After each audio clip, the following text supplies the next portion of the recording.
भारत का संविधान लिखने में अहम भूमिका निभाई, लेकिन कुछ गलत विचारधाराओं के लोग जो देश के संविधान को नहीं मानते थे, वो समानता का अधिकार नहीं देना चाहते थे। बाबा साहब को भी अपना एक अलग से जो परिवर्तन की भूमि है, यहां से परिवर्तन करना था। उन्होंने कहा कि हमको समानता का अधिकार जहां मिलेगा हम ऐसा धर्म को अख्तियार करेंगे, क्योंकि उनको पता था, उनको जानकारी थी कि हिंदुस्तान ये कृषि और ऋषियों की भूमि है। यहाँ पे धार्मिक भावनाएं हमेशा जागृत रहेगी।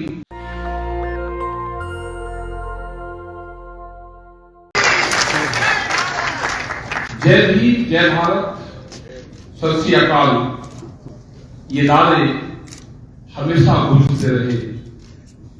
और जिस जमीन पे हम आए,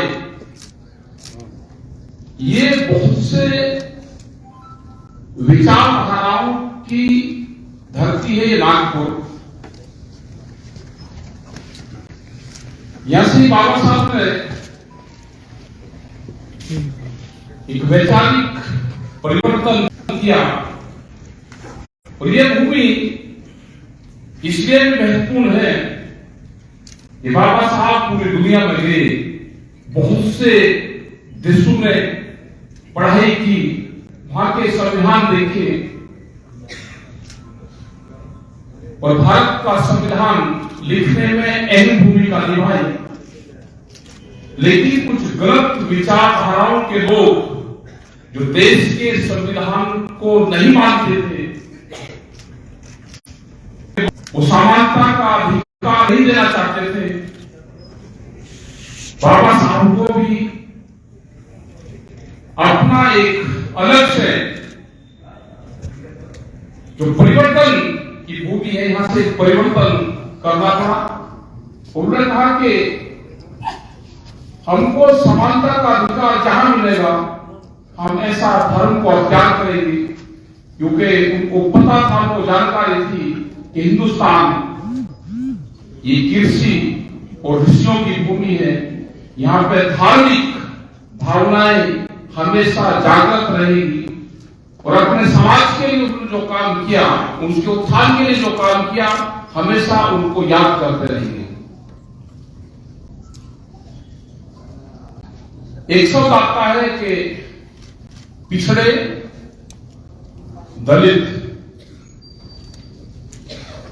दलित कोई जातियां नहीं है। दलित कौन लोग थे? हम सब दलित हैं। गांव में रहने वाला हर आदमी दलित है। खेत में हल चलाने वाला, जिसके हाथ मिट्टी से बने हैं, जिसके पैरों में जुत्ती नहीं है, जो मिट्टी में काम करता है, जो नहाने से पहले अपने खेत में काम करता है, वो सब दलित है। इसकी कोई जाति नहीं है। आप जाओ, नागपुर के अंदर है, वो कितने भी उच्च जाति का आदमी है, अपने खेत में हल चला के, खेत की मिट्टी उसके पैरों में, हाथ में लगी हुई, मल्ले कपड़े पहन के आप जाओ किसी 5 स्टार होटल में, आपको कोई घुस नहीं देगा, कितनी भी बड़ी जाति है वो। तो जो मजदूर है, जो खेत में काम करता है, हम करीब 4 लाख से ज्यादा ट्रैक्टर लेकर दिल्ली में गए। वे ट्रैक्टर हुए थे जो भारत सरकार ने 10 साल की पाबंदी लगा के उनको बंद कर दिया। वो हमारा मकसद था कि हम ट्रैक्टर लेके जाए, लेकिन हमने कहा कि जो पॉलिसी आपने बनाई, क्या कोई ट्रैक्टर 10 साल में कोई बदल सकता है? 10 साल में कुछ नहीं ट्रैक्टर लगाने के बाद। हमने कहा कि दिल्ली की चमचमाती की सड़कों पर वो ट्रैक्टर हमारे चलेंगे, और 26 तारीख को हम भी झंडा फहराएंगे। हमारे लोग भी देश की आजादी का जश्न है वो मनाएंगे। तो हमको अंदाजा नहीं था, हमको था कि 10-15 हजार 20 हजार ट्रैक्टर आ जाएंगे। लेकिन लास्ट तक ये आ कि जब 22, 23 और 24 तारीख होगी पंजाब और पूरे कई स्टेटों से लोग ट्रकों में भर भर कर ट्रैक्टर, तो हमारी भी वो होगी कि इसमें होगा क्या, और 4 लाख से ज्यादा ट्रैक्टर दिल्ली की सड़कों पर चारों तरफ उनको लगा। प्रशासन को कहा कि आप इसकी परमिशन अंदर से हमको रूट आप दे दो, हम डिसाइड इसको कर लेंगे।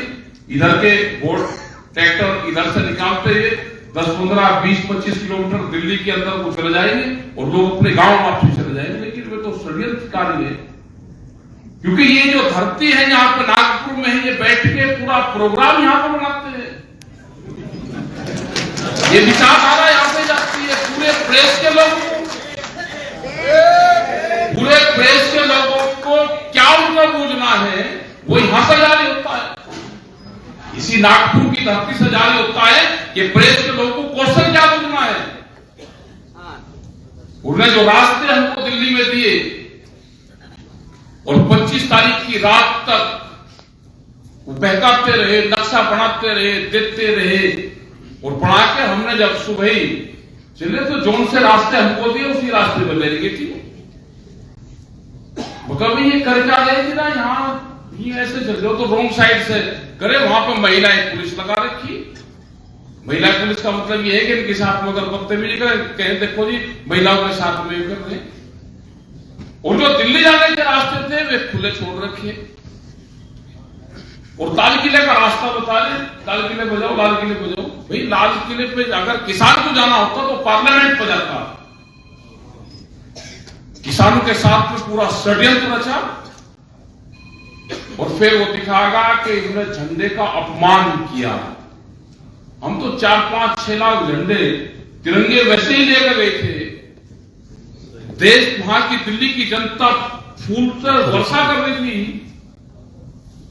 लेकिन ये तो षड्यंत्रकारी थे ना कि झंडे में इनको कहे कि तिरंगे का वो कर इनको बदनाम करो, क्योंकि तो पहले से ही कहते थे कि जो सिख समाज के लोग आ रहे हैं ये तो खालिस्तान नहीं है, एक माहौल खराब करने का काम कर रहा है। और 28 तारीख को पूरा दिन से वही कहना शुरू कर दिया, फिर देखो जी तिरंगे झंडे का अपमान करा, देखो ये अपमान, क्योंकि मीडिया सब इन्हीं का ही है। लेकिन देश की जनता इनकी बात को समझ गई, इनके साथ में कोई नहीं है। आंदोलन का रास्ता लोगों को करना पड़ेगा, आंदोलन छोड़ना नहीं। बगैर आंदोलन के कुछ नहीं होगा। जो हमारे साथ में कर रहे हैं, इनके पास में एक आदमी की लिस्ट है, जो आरएसएस के लोग हैं, वे जब भाई जी करके गांव में जाते हैं किसी के भी घर पे और बहुत प्यार से बात करते हैं, उनसे पूछते हैं कि आपके भाई कहाँ रह रहे जी, एक नागपुर में रह रहे, उनका सोईखड़ का फार्म है। अच्छा, बहुत अच्छा जी, नागपुर में हमारा मुख्यालय, उसका नंबर दे दो जी। उसका नंबर लिखेंगे, सोईखड़ का फार्म जिसका है उसका नाम लिखेंगे, और यहाँ पर बता देंगे कि एक वो है आंदोलन में उसका भाई जा रहा था, और यहाँ पर उनका सोईखड़ का फार्म है, जरा उसको देख लेना। हर चीज की रिपोर्टिंग करते हैं। इनसे खतरनाक आदमी नहीं कोई। ये देश में अपने यहां पर जो ट्रेनिंग सेंटर है, ये यहां पर नकली मुसलमान बना रहे हैं, नकली। ये यहां पे नकली हिंदू बना रहे हैं, ये यहां पे नकली सिख बना दिए, और दरबार साहब की कमेटी जो सबसे धार्मिक गुरुद्वारा हमारा है, उसकी कमेटी में शामिल करवा दिए नकली सिख बना के। यहां से ट्रेनिंग लेके उनको भेज दिया, वे नकली सिख बनाए और हमारे संस्थाओं के खिलाफ, सिखिज्म के खिलाफ नकली किताब छापकर कोर्सों में शामिल करवा दी। इनका मकसद है कि आने वाले 50-100 साल में हम पूरे देश का जो इतिहास है उसको बदल देंगे। और इनका मकसद है इस देश की विचारधारा को बदलना। ये उसमें लगे हुए हैं। और जो यहाँ पे हमने कुछ लोगों से बात करी, उन्होंने ट्रेनिंग ले रखी यहाँ की। हमको पता चला कि एक परिवार है, उसने ट्रेनिंग ले ली। हम उसके घर के हमने देख लिया कि यही लड़का है। उनके 3 लड़के थे तो एक संगी हो गया। हमने कहा कि अगर वो चाय लेकर, हमने कहा अगर मैंने 8 दिन की ट्रेनिंग ली तो हमारे कहने से वापसी आ जाएगा। उसने कहा जी मैं तो 2 ले रखी है, 28 दिन की, मगर बहुत बात बताएगा, आएगा इस वापसी। फिर तो लोगों की विचारधाराओं को चेंज करते हैं। इनको ना गांव से मतलब है, ना खेती से मतलब है, ना किसानी से मतलब है, ना दुकानदार से मतलब है, ना व्यापार से मतलब है। इनका मकसद है इस देश की जमीन से। इन्होंने कहा है कि 40% लोगों को खेती से हटाना पड़ेगा। अब होगा क्या, क्या इनकी पॉलिसी है, उस पर चर्चा कर लेते हैं। अगर पूरी दुनिया के 2 हिस्से कर दें, एक चाइना रीजन में आएगा और एक यूएसए और अमेरिका रीजन में आएगा, तो चाइना से कंपटीशन के लिए एक देश चाहिए जिसकी जनसंख्या ठीक हो, वहां पर सस्ती लेबर मिले, तो हिंदुस्तान चुना गया। और लेबर सस्ती जब मिलेगी, जब एग्रीकल्चर से हटेगी। तो ये बहुत ध्यान देते हैं कि एग्रीकल्चर से लोगों को हटाना पड़ेगा। मकसद समझ लेना क्या है। कृषि से लोग हटेंगे तो सस्ती लेबर होगी। उसी के साथ में लेबर एक्ट में संशोधन किए। एग्रीकल्चर से हटाने के लिए 3 कानून लेकर आए। बिजली अमेंडमेंट बिल साथ लेकर आए, सीड बिल लेकर आ रहे हैं, बहुत से कानूनों में संशोधन कर रहे हैं, जेनेटिकली मॉडिफाइड सीड लेकर आ रहे हैं। इनका यह है कि ये जमीन इनसे छीने और बड़ी बड़ी मल्टीनेशनल कंपनियों के हाथों में जमीन जाए, कॉन्ट्रैक्ट फार्मिंग के माध्यम से जाए, बड़े फार्म यहां पे हो, और जो बड़े फार्म हो जाएंगे तो खेती खुद नहीं करेंगे, कॉन्ट्रैक्ट फार्मिंग के माध्यम से हम खेती करवाएंगे। उनका मकसद हिंदुस्तान में खेती करना नहीं है।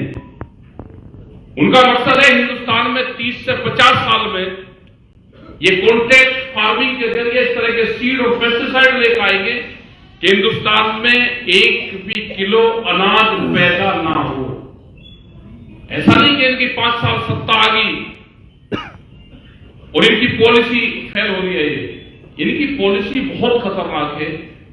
इनकी पॉलिसी है कि हिंदुस्तान में अनाज पैदा ना हो, जनसंख्या बहुत है, तो बाहर की कंपनियों को 2 चीज मिलेगी, यहां पर सस्ती लेबर मिलेगी, बड़ी इंडस्ट्रीज लगेगी, उसके लिए सस्ती लेबर चाहिए जो 7, 8 हजार 10 हजार रुपए में काम करेगी, और अनाज उनके लिए बाहर से आएगा। इसलिए बाहर की जो बड़ी बड़ी कंपनियां आ रही है जो फूड के क्षेत्र में आगे रहेगा, और हमारे पंच भी वही रहेंगे। इस आंदोलन का कोई लीडर नहीं है, इस आंदोलन की लीडर ये जनता है, इसीलिए ये आंदोलन चलाया। बहुत लोग का इस आंदोलन में सहयोग रहा।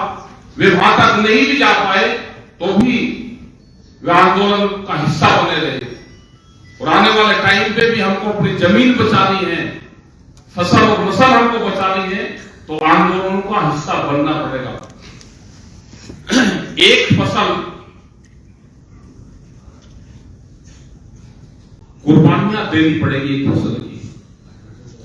हमने राजस्थान में कह के एक फसल का मतलब नहीं कि फसल की जुताई कर दो, उन्हें जुताई शुरू कर दी थी। हमने कहा एक फसल की कुर्बानी दे दो, तो तीसरे दिन पता चला कि उन्होंने गेहूं की बुआई वो हीरो चला दी, उसमें ट्रैक्टर चला दिए, बहुत मुश्किल से रखी, हजारों एकड़ जमीन उन्होंने जुताई कर दी उसकी। एक फसल का मतलब है कि एक फसल की कमाई इस आंदोलन में लगा है, उसको नष्ट नहीं करना, इसमें लगाओ,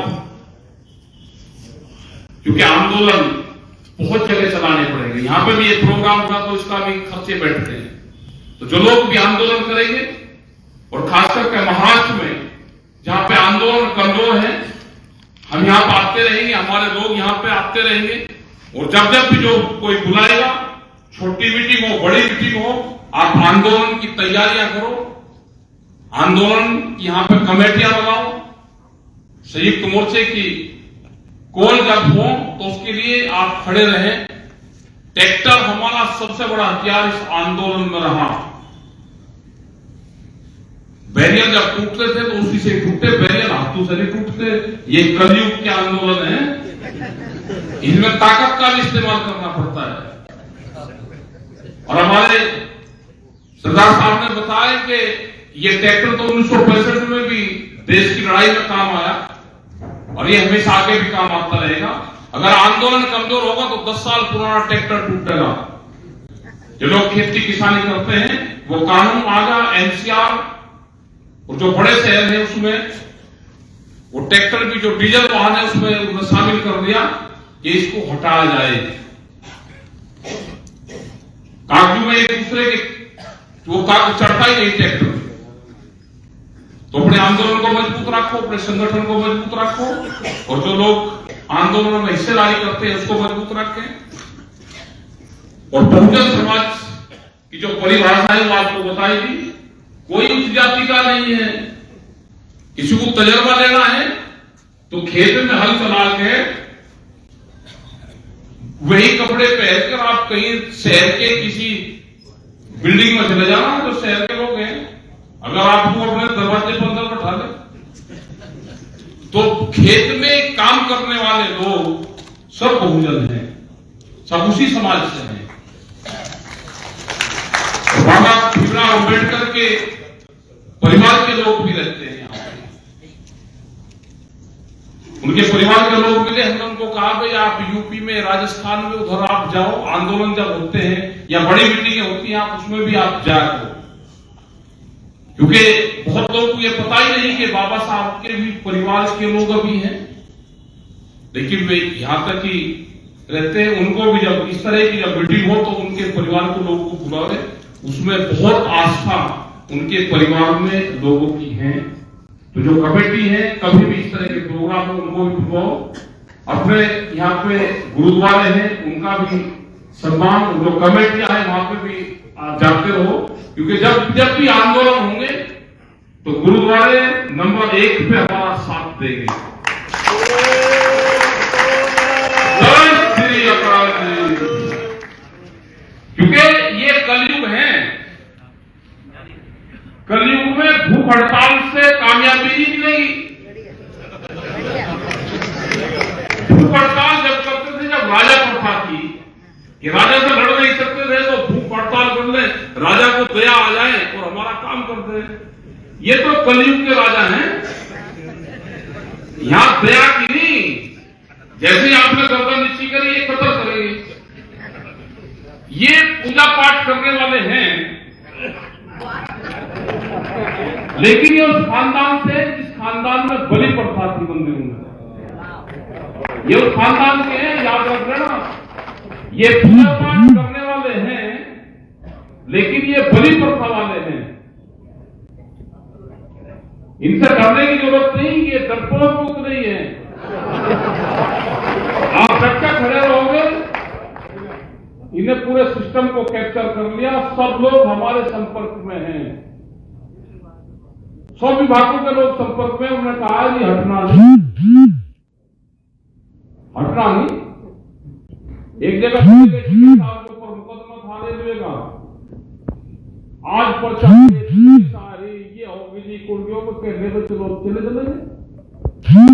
कोर्ट में गए, जज ने कहा जी बस होगा, मुकदमा भी खत्म होगा और अपना आंदोलन मत छोड़ना। टिकट साहब कहने लगे भाई ये मामला पहले ही देखा, भाई आंदोलन ना छोड़ते तो आपने बुलाई क्यों? कहते जी वो काम मेरा है और जो काम आपका है उसे छोड़ना नहीं, आंदोलन छोड़ना नहीं, आंदोलन करते हो। तो भाई ये तो है कि जिसका जो काम है वो कर रहे, घबराने की जरूरत नहीं। जब जरूरत होगी तो सारी संस्थाएं आपके साथ में खड़ी मिलेगी। अगर ये छेड़खानी 28 तारीख में करते तो भुगतना पड़ता। सब देश का जवान और किसान सब फांसे ही जाता है। अभी भी पत्रकार एक न्यायिक भाषा का इस्तेमाल हुआ क्योंकि नागपुर की धरती है तो भाई नया क्वेश्चन तो जरूर आएगा। उन्होंने कहा कि माओ आदमी ने चिट्ठी लिखी आपको, अगर 1 साल बाद मुझे पता चला भाई हमारी इंटेलिजेंस है ये है, वो कहाँ गई थी, उनको पकड़ो और मगर चिट्ठी हमें भी दिखा दो भाई कहाँ है, किस तरह की चिट्ठी, आपका समर्थन करा हमने। अब कोई समर्थन कर रहा चिट्ठी के लिए बताओ उसका क्या करना भाई इसको पकड़ लो, हमने तो समर्थन नहीं मांगा, आप पकड़ लो उसको। कहाँ किसने करा, कौन से उसने कहा, वो कौन विचारधाराओं का हमारी सहमत हो गया। तो इस तरह के क्वेश्चन करते हैं कि हम इनका सबका जवाब देते हैं। हमने कभी किसी प्रेस वाले को ये नहीं कहा कि ये क्वेश्चन पूछना ये ना पूछना, हमने जो जिसने पूछा उसके सबके जवाब दिए। इनकी मजबूरी है क्योंकि एक ही घंटे में 7-8 चैनल पर अगर प्रोग्राम करे, उन्हें एक क्वेश्चन वही क्वेश्चन सबने पूछा, मतलब मरज क्या है 5 क्वेश्चन पूछ रहे और ये भी पूछ रहे ये दिक्कत पड़त में कहीं से आ जरूर रहे, कह रहे सब हेड ऑफिस आ रहे, तो हेड ऑफिस का मतलब है नागपुर, सब चीजें यहां से जाते हैं, रिटायर्ड जज बैठा रखे हैं, क्या फैसला हो रहा है सब यहां से जाते हैं क्योंकि उनके खिलाफ नहीं बोल सकते, इस तरह की व्यवस्था है। तो सब उन्होंने कैप्चर कर दिया, कैप्चर बंधन में है सब लोग। तो ये मुक्ति अभियान भी चलाना पड़ेगा आप लोगों को, तो आपका धन्यवाद है सभी लोगों का। और जो आंदोलन यहाँ पर चल रहे, बिजली वालों का आंदोलन चल रहा है, बिजली प्राइवेट हो रही, उसका भी हम समर्थन करते हैं। बिजली के कर्मचारी सब हमारे साथ में हैं और हम उनका हमेशा, उत्तर प्रदेश में उनके खिलाफ आंदोलन करते हैं हम, लेकिन जब बिजली प्राइवेट की बात आती है तो हम उनका समर्थन करते हैं। दूसरा जो भी छोटे राज्य की जो डिमांड है, बिहार की जो डिमांड है, यह होनी चाहिए अलग से इसका बजट हो, छोटा स्टेट बने, और जो एक डिमांड जो कर रहे हैं ठीक है, और ये बहुत पुरानी डिमांड यहाँ की है, उसको भी आप आगे लेके उसको चलें और यहाँ के किसान आत्महत्या ना करें, यहाँ के किसान संगठित हो, आंदोलन करें जैसे उत्तर प्रदेश और इन स्टेटों में है, क्योंकि वहां पे आंदोलन मजबूत है। तो किसी किसान पे कर्जा है तो उसकी जमीन नीलाम नहीं हो सकती, क्योंकि सब लोग वहां चले जाते हैं और अधिकारी को टाइट करते हैं, किसी की जमीन नीलाम नहीं होगी, तो कोई जमीन नीलाम नहीं होती, अगर होती है तो हम वहां पर जाते हैं, पूरी कैंसिल होगी और उस जमीन पर कब्जा ले लेते। 93 में एक जमीन नीलाम हुई थी, आज तक उस जमीन पर बोर्ड गार्ड रखा है और वह 6 बार जमीन आगे बिकी, लेकिन कब्जा उसी किसान का है। तो आप लोग संगठित रहे, आंदोलनरत रहे। हमारे मंचों पर 2 चीजों पर बैन रहता है, एक तो जातियों पे कटाक्ष नहीं करते, किसी के पक्ष और कटाक्ष की बात नहीं करते। दूसरा पॉलिटिशियन पे किसी का समर्थन और वो नहीं करते, 2 चीजों पे हमेशा बैन रखते हैं, लेकिन आगाह करते रहते हैं कि पॉलिटिक्स में हो क्या रहा। हमारे भी लोग हैं यहाँ पे, इसी भी यही कैंप में जैसे उन्होंने अपने लोग घुसा रखे, ऐसे हमने भी घुसा रखे, हमारे भी पक्के हैं।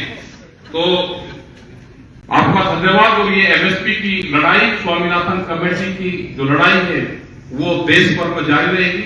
मजदूर का हक उसका मिले, ये किसान मजदूर आदिवासी का जो संघर्ष है ये जारी रहेगा। और सबसे मजबूत अगर आज का संगठन देखना हो तो वो आदिवासियों का संगठन देखो। नेताहाट में झारखंड में हम गए, उनका जमीन का एक आंदोलन चल रहा, मिलिट्री से चल रहा है उनका आंदोलन। मिलिट्री की गाड़ी का अगर लेट जाएंगे, उनका अगर लाठियां चलेगी, गाड़ी की टक्कर लगेगी, जिसके चोट लग जाएगी वो पीछे हट जाएगा, दूसरे लोग सामने आ जाएंगे, कोई हाथ नहीं उठाते। और 8-8 और 10-10 दिन जंगलों में लोग रहते हैं, उनके बीच में हम रहे। तो अगर सबसे बढ़िया आंदोलन अगर नेशनल दस्तक की आपसे गुजारिश है कि अगर इसको बचाना चाहते हैं तो नेशनल दस्तक को सब्सक्राइब करने के लिए रेड कलर के सब्सक्राइब बटन को दबाएं, फिर बेल आइकन की घंटी दबाएं। नेशनल दस्तक को बचाने के लिए बहुत जरूरी है कि हर खबर को शेयर करें, लाइक करें, कमेंट जरूर करें।